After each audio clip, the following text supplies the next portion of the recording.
আল্লাহর কাছ থেকে তিনটা সম্পদ চেয়ে নিবেন। বলেন কয়টা? বলেন আজকে থেকে আমরা আল্লাহর কাছে কয়টা সম্পদ চাবো? এক নাম্বার 20 তলা বাড়ি। তুই সম্পদ না এটা? আরে কি বলেন, সম্পদ না? ইবনে মাজাহ কিতাবের নাম, 1856 নাম্বার হাদিস। স্বর্ণ আর রূপার ব্যাপারে আয়াত নাজিল হয়েছে। তা আয়াত নাজিল হওয়ার পর খুব ধমক দিছে আল্লাহ আয়াতের মধ্যে, যারা স্বর্ণ রূপা জমা করে যাকাত দেয় না, সদকা করে না, আল্লাহ ধমক দিছে। এখন সাহাবারা রাসূল আকরাম সাল্লাল্লাহু আলাইহি সাল্লামকে বললেন, আইয়াল মালি নাত্তাখিযু ইয়া রাসূলুল্লাহ, হুজুর আমরা কোন সম্পদ কামাই করব, কোন মাল আমরা জমা করব, তাহলে আমাদেরকে একটু বলেন। স্বর্ণ রূপার ব্যাপারে আল্লাহ এত কঠোর কথা বলছে, ইয়া রাসূলুল্লাহ আমরা কেমন সম্পদ কামাই করব একটু বলেন। তো রাসূল আকরাম সাল্লাল্লাহু আলাইহি সাল্লাম একটু রাগ হয়ে গেছে যে আমার সাহাবারা সম্পদের কথা জিজ্ঞেস করলো কেন। রাগ হয়ে চলে গেছে। হযরত ওমর ফারুক রাদিয়াল্লাহু তাআলা আনহু সাহাবাদেরকে বললেন, তোমরা থামো, আমি বিষয়টা যাই না তোমাদেরকে জানাইতেছি। নবীজির মেজাজ খুব বুঝতেন হযরত ওমর ফারুক রাদিয়াল্লাহু তাআলা। রাসূল আকরাম সাল্লাল্লাহু আলাইহি সাল্লামের কাছে আসলেন, সুযোগ বুঝা নবীজিকে বললেন, হুজুর সাহাবারা প্রশ্ন করছে আপনার কাছে কোন মাল আমরা কামাই করব, যদি একটু বলতেন। নবীজি বলছেন, ও আচ্ছা আচ্ছা, মানে এখন রাগ ঠান্ডা আছে।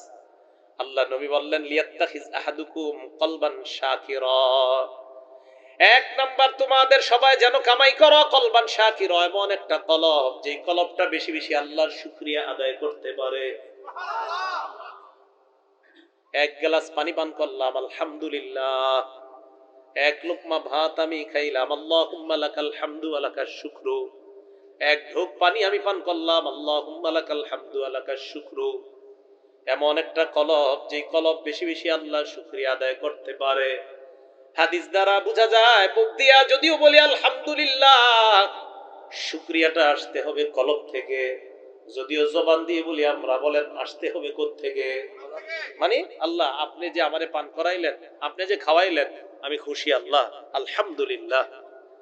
বলেন তো গরমকালে আপনি একটু ঠান্ডা পানি পান করলেন, এই ঠান্ডা পানি পান করার পর আপনার কি অবস্থা হবে? গরমকালে খুব গরম, ঠান্ডা পানি ঠান্ডা শরবত পান করলেন। আচ্ছা রমজান মাস, গরমকাল, রমজান মাস, দিন বড়, 16 ঘন্টা রোজা রাখা এক গ্লাস ঠান্ডা শরবত পান করলেন, মুখ দিয়া নাও যদি বলেন, কলব থেকে, দেহ থেকে, অঙ্গ প্রত্যঙ্গ থেকে আল্লাহ শুকরিয়া বের হবে। তাহলে কলব এমন একটা কলব যে কলবটা বেশি বেশি শুকরিয়া আদায় করতে পারে। দুই নাম্বার কলবা ওয়ালিসানান যাকিরা, এমন একটা জিহ্বা যে জিহ্বা বেশি বেশি আল্লাহর জিকির করতে পারে। যে জিহ্বা বেশি বেশি কার জিকির করে? আল্লাহর জিকির করে।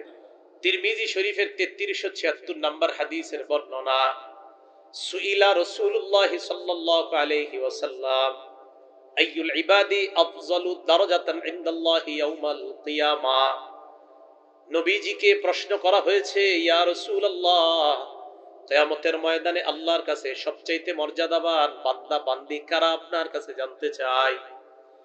নবীজি জবাব দিলেন, আয-যাকিরুনাল্লাহ কাসীরান ওয়াজ-যাকিরাত, যেই সমস্ত নারী পুরুষ বেশি বেশি আল্লাহর জিকির আদায় করে, এই নারী পুরুষগুলা কিয়ামতের ময়দানে আল্লাহর কাছে সবচাইতে মর্যাদাবান বান্দা বান্দি হয়ে যাবে। জিকির কইরেন, বাসের মধ্যে বসা জিকির করবেন। কৃষক ভাই কাজ করতেছেন, জবানে চালু রাখেন সুবহানাল্লাহ, আলহামদুলিল্লাহ, লা ইলাহা ইল্লাল্লাহ, আল্লাহু আকবার। কষ্টের কাজ করতেছেন, 10 মিনিট কাজ করার পর আবার থেমে যান, থামার পর 30 সেকেন্ড ইস্তেগফার পাঠ করেন, আস্তাগফিরুল্লাহ, আস্তাগফিরুল্লাহ, আস্তাগফিরুল্লাহ। আল্লাহর কোরআন প্রমাণ করে, যত বেশি ইস্তেগফার বান্দা পাঠ করে, ইয়াজিদকুম কুওয়াতান ইলা কুওয়াতিকুম, তোমাদের শক্তি আল্লাহ বাড়িয়ে দেয়। কৃষিকাজ, এটা কি কষ্ট শক্তির প্রয়োজন আছে না নাই? তাহলে আপনি কাজ করতে করতে ক্লান্ত হয়ে গেছেন, বাস এবার কোরআন বিশ্বাস করে নেন যে আল্লাহর কোরআনে বলছে আস্তাগফিরুল্লাহ বললে নাকি আল্লাহ শক্তি বাড়ায়।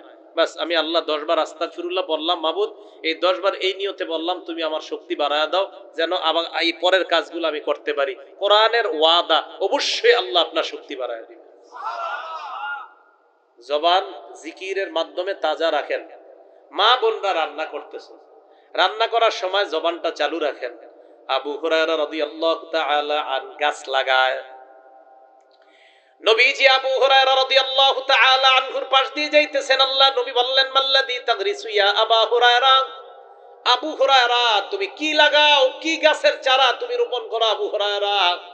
আবু হুরায়রা জবাব দেয়, গিরাসান লি ইয়া রাসূলুল্লাহ, হুজুর আমার নিজস্ব একটা গাছের চারা রোপণ করতেছি। আল্লাহ নবী বললেন, আলা আদুল্লুকা আলা গিরাসিন খায়রিন লাকা মিন হাযা, আমি কি তোমাকে এর চাইতে উত্তম গাছের কথা বলবো না, যে গাছটা তোমার এই দুনিয়ার গাছের চাইতে হাজার গুণ বেশি উত্তম? কয় হুজুর এটা আবার কি? আল্লাহ নবী কয়, আবু হুরায়রা তুমি বলো। বলেন আপনারা সুবহানাল্লাহ, আলহামদুলিল্লাহ, লা ইলাহা ইল্লাল্লাহ, আল্লাহু আকবার। এই চারটা বাক্য বলার পর আল্লাহ নবী বললেন, আবু হুরায়রা তুগু রাসূলাকা বিকুল্লি ওয়াহিদাতিন শাজারাতুন ফিল জান্নাহ, এই যে চারটা বাক্য তুমি পাঠ করলা, তোমার এই চারটা কথার সাথে সাথে জান্নাতে চারটা গাছের চারা লাগানো হয়ে গেছে। তাহলে বাসের মধ্যে বৈশা রয়েছেন কেন? জিহ্বাটা বন্ধ রাখবেন, জিকির চালু রাখেন। এই জিহ্বা যেন সদা সর্বদা আল্লাহর জিকিরে রত থাকে। আল্লাহ আমাদেরকে এমন একটা জবান আল্লাহর কাছ থেকে চেয়ে নেওয়ার তৌফিক দান করেন। কয় জিনিস চাইতে হবে আল্লাহর কাছে? কয় সম্পদ? তিনটা। এক নাম্বার শুকুর গুজারি কলব, দুই নাম্বার জিকিরকারী লিসান জিহ্বা। মুসলিম শরীফের 2676 নাম্বার হাদিসের বর্ণনা। আমাদের মাদ্রাসার পাঠ্যপুস্তক অনুসারে মোট হাদিসের সংখ্যা হবে 3033টা। এই হাদিসের মধ্যে আসছে, আন আবি হুরায়রা রাদিয়াল্লাহু তাআলা আনহু قال বাইনামা রাসূলুল্লাহ সাল্লাল্লাহু আলাইহি ওয়াসাল্লাম ফি তরিকিহি ইলা মক্কা।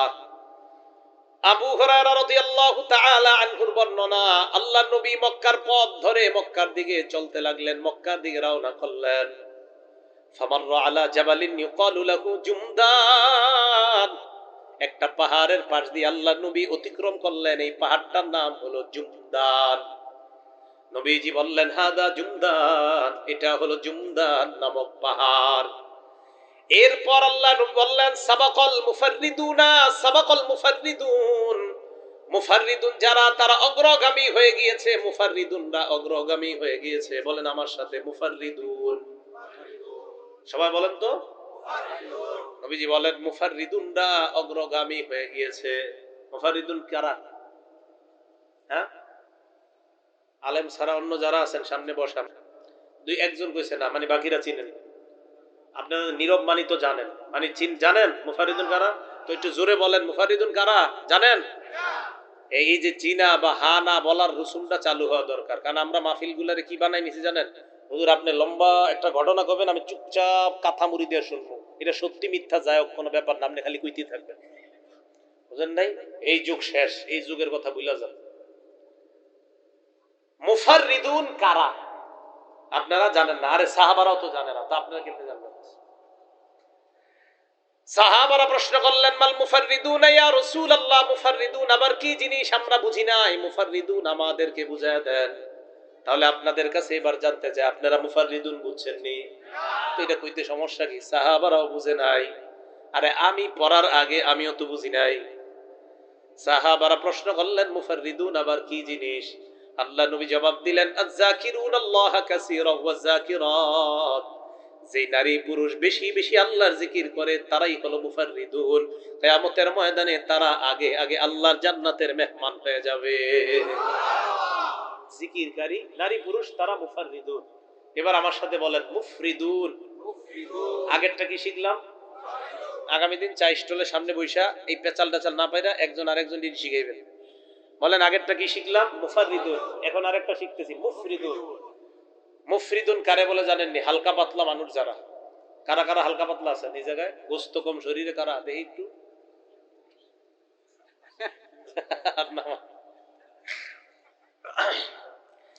তিরমিজি শরীফের 3596 নাম্বার হাদিসের বর্ণনা, হালকা পাতলা মানুষরা আগে আগে জান্নাতে যাবে। মানে আপনারা আগে আগে যাবেন। সাহাবারা বললেন, মান মুফরিদুন ইয়া রাসূলুল্লাহ, হালকা পাতলা দ্বারা কি উদ্দেশ্য আপনার কাছে জানতে চাই, আমরা আপনার কাছে বুঝতে চাই। আপনারাও বুঝতে চান হালকা পাতলা দ্বারা কি উদ্দেশ্য, ঠিক তো? নবীজি বললেন আল মুস্তাহতারুনা বিজিক্রিল্লাহ, যারা সদা সর্বদা আল্লাহর জিকিরে রত থাকে, ব্যস্ত থাকে, তারা হলো হালকা পাতলা। ইয়াদউ আনহুমুজ যিকরু আসকালাহুম, জিকির করতে করতে তাদের থেকে পাপের বোঝাগুলা হালকা করে দেয়। জিকির তাদের পাপের বোঝাগুলা হালকা করে, তাদেরকে হালকা বানায় দেয়, মানে পাপ থেকে তাদেরকে হালকা বানায় দেয়। নবীজি বলেন ফায়াতুনা ইয়াউমাল কিয়ামাতি খিফাফা, এই মানুষগুলা পাপের বোঝা থেকে হালকা অবস্থায় কিয়ামতের ময়দানে আল্লাহর সামনে উপস্থিত হয়ে যাবে। তাহলে মুফরিদুন মানে গুনাহ থেকে হালকা পাতলা, পাপের বোঝা থেকে হালকা পাতলা। আর মুফাররিদুন মানে যারা বেশি বেশি জিকির করে। আর মুফরিদুন মানে বেশি বেশি জিকির করতে করতে পাপের বোঝা থেকে হালকা হয়ে যায়। তাহলে আগামী দিন চাই স্টলের সামনে বসে একজন আরেকজনকে এই কথাগুলো বুঝাইতে পারবেন না ইনশাআল্লাহ।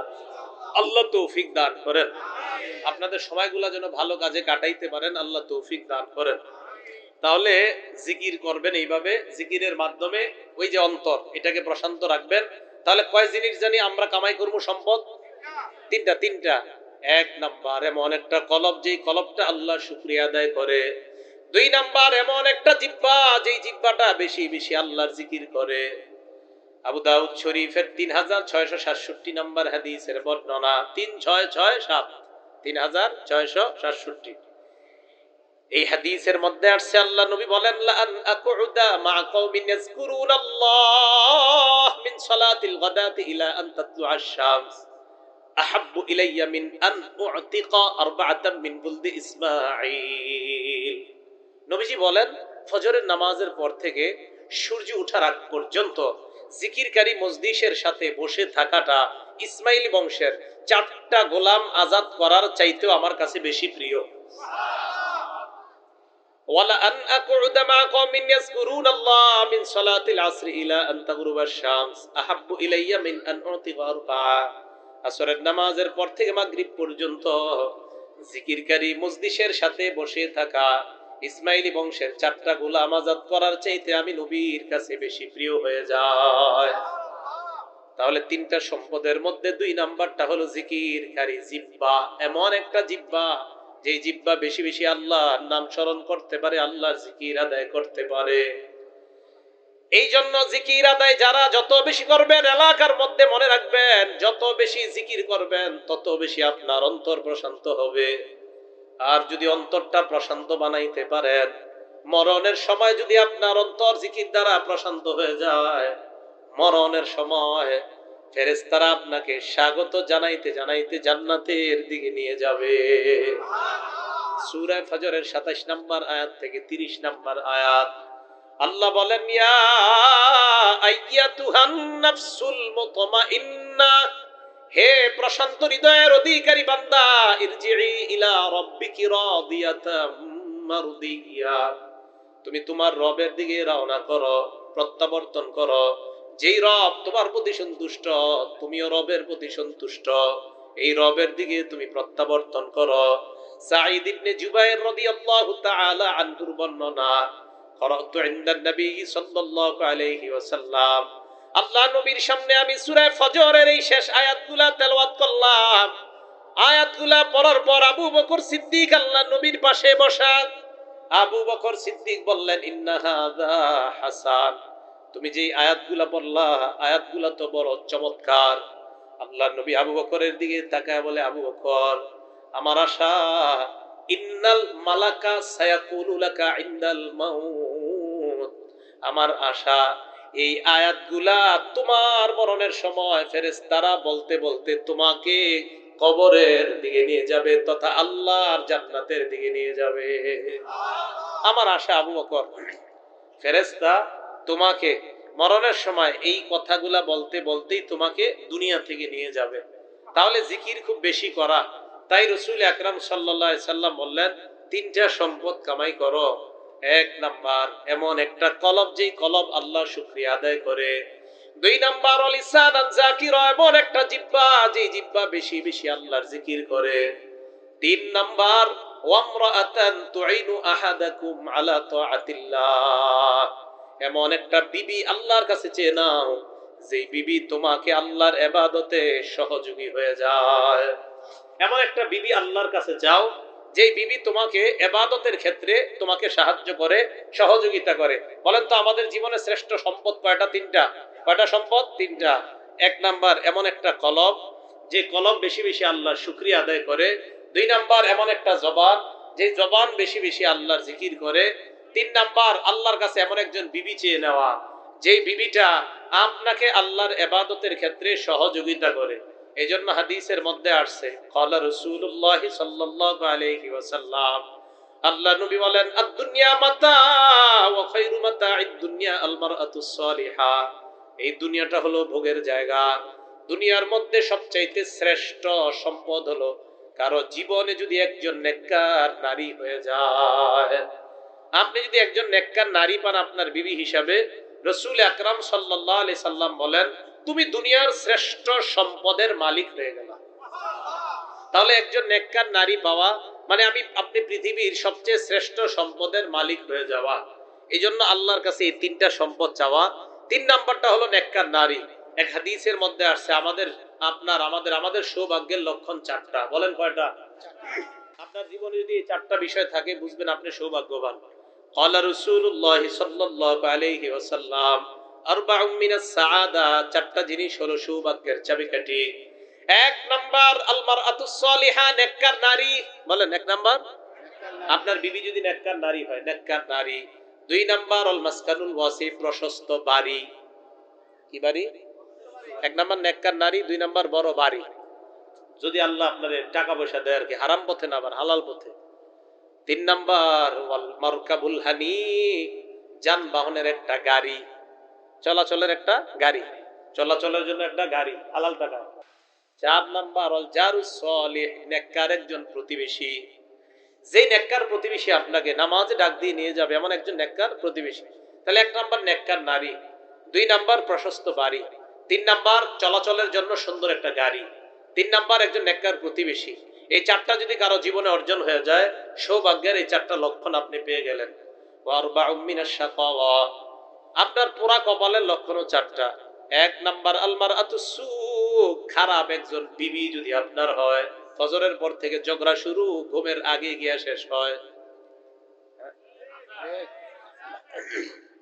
মহিলারা ওয়াজ শুনতেছেনি, সর্বনাশ। এক নাম্বার আচ্ছা, মহিলা যারা শুনে সমস্যা কি? যদি খারাপ হয়ে থাকে আল্লাহ ভালো বানায় দেয়, ঠিক না?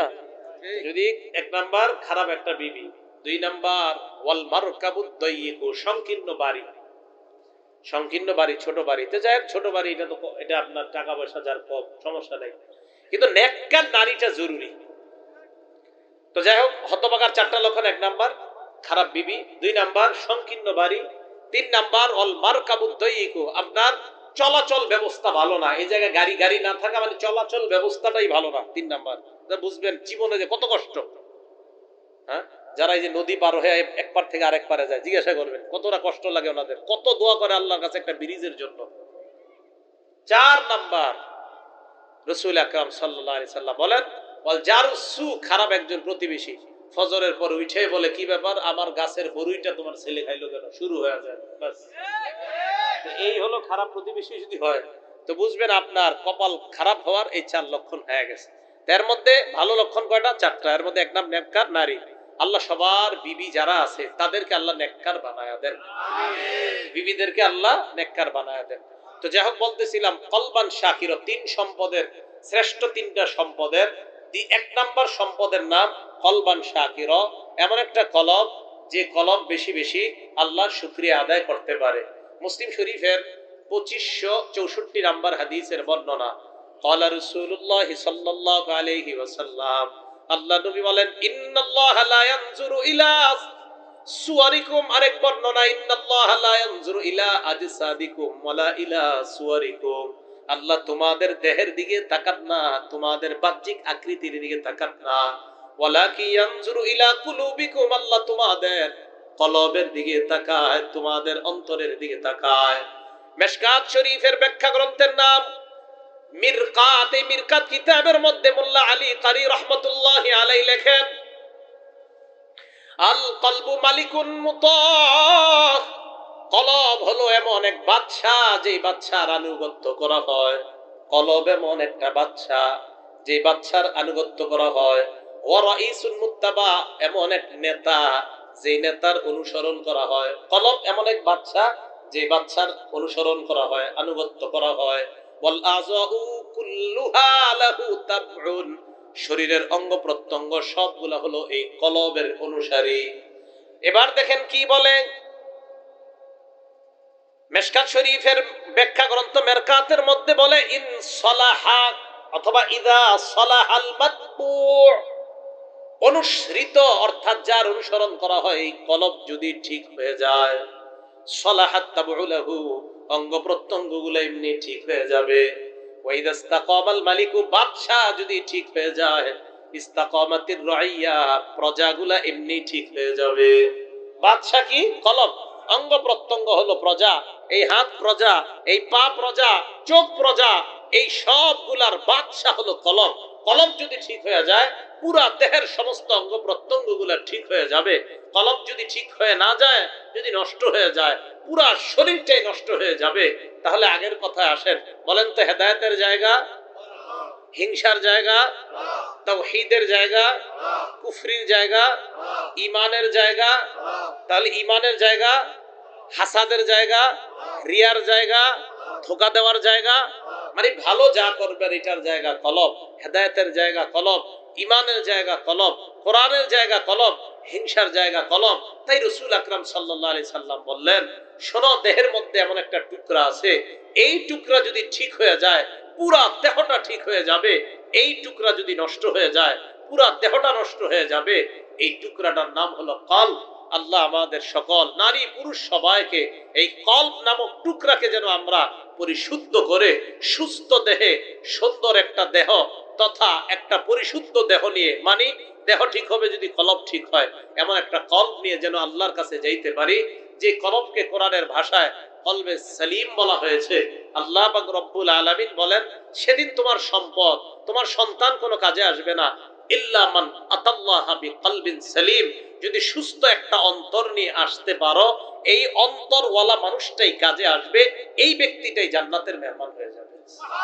তাহলে কলবে সালিম যেন আমরা কামাই করে আল্লাহর কাছে যেতে পারি। আল্লাহ তৌফিক দান করেন। বেশি বেশি জিকির করব। মা বোন যারা রান্না করার সময় জিকির করবেন, ঝাড়ু দেওয়ার সময় জিকির করবেন, বাচ্চাকে দুধ পান করানোর সময় জিকির করবেন, রান্না সাধারণত উজু করে করার চেষ্টা করবেন। মা বোনরা অসুস্থ অবস্থায়ও জিকির করতে পারবেন। বলেন, কি বললাম?